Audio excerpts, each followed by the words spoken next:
একটা ছোট্ট ছেলে প্রতিদিন সকালে স্কুলে হেঁটে যায়।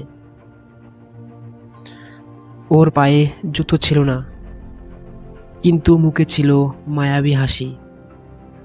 ছেলেটি একদিন রাস্তায় বসেছিল।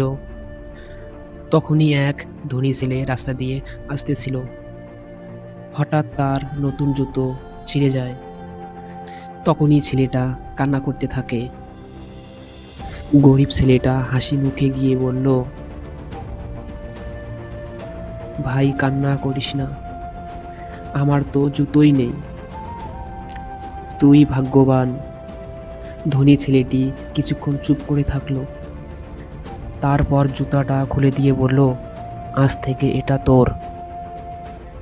এই গল্প থেকে এটাই শিক্ষা পেলাম, জীবনে যা নেই তা নিয়ে কাঁদলে হবে না, আর যা আছে তা নিয়ে হাসি খুশি থাকলে জীবন সুন্দর হবে। হাই বন্ধুরা, গল্পটি যদি ভালো লাগে তাহলে চ্যানেলটি সাবস্ক্রাইব করবেন আর আমাদের পাশে থাকবেন। ধন্যবাদ।